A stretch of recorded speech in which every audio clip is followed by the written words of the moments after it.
Hello everybody, welcome to Obscurities in Miniatures. I am High Lord Tamerlane, and this is Angedern.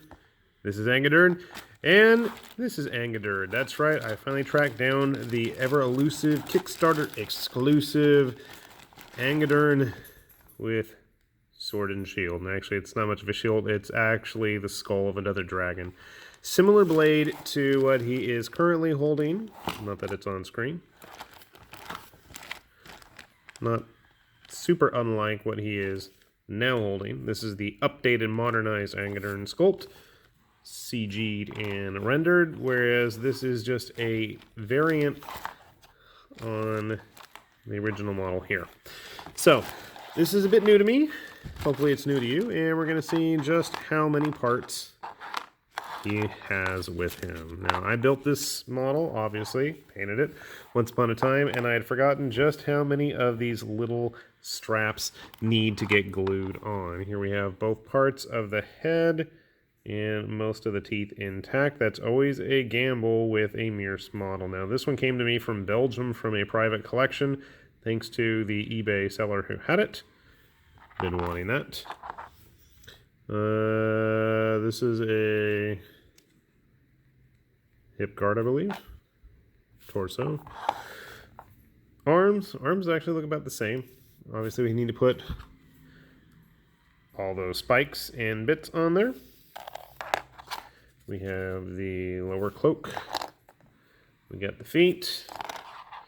And as mentioned before, the custom shield and blade. So it's going to obviously be taller than the newer version, but that's okay. I'm going to paint both of these completely different than the already finished model right here. I do have an 80mm base as well to go with him. I'm kind of wondering if I could stick him on a 60, but we'll see what we can do. In the meantime, I'm going to see if I can remember how to put him together, and hopefully we will see how he looks. I'll be back in a moment.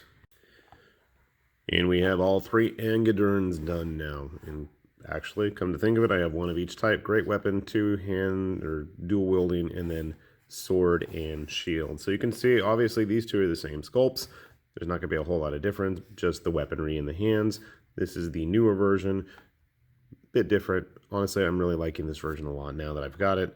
Let's set him to the side. We'll set you to the side. And we'll just take a closer look at this model. So the biggest gripe I have is I'm not a big fan of where the hand is positioned. We'll just put I didn't glue everything on yet, obviously, just to get down to the stuff that's going to be obscured by that. But the shield just seems too small. And I don't know why. It looks like they took the big dragon for the Prifyndraig and actually just modified the head of it.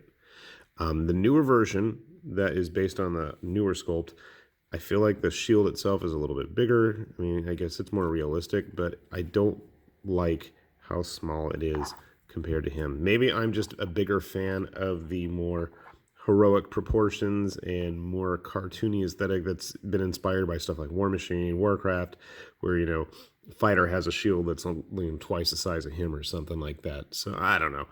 It's not a bad model overall. I feel like the new version is a bit more fluid and natural. This just seems a little bit awkwardly sculpted to me. And that's not to knock on the sculpt itself, because I really like it, obviously having painted the original. But I just feel like the posing of it is a little bit silly, and I do wish that it was a little bit bigger. So happy I got it. I will get around to painting it eventually. I'm thinking that all three of my Angederns are going to be completely different looking, so if I ever want to pop them in a Kings of War army or something and just use them as some kind of a giant dragon ogre unit, we'll be good to go. So, if you ever were curious what he looks like, this is, again, the Shieldwall Angedern, and I am High Lord Tamerlane, and these are Obscurities of Miniatures, and now it's time for me to say bye-bye.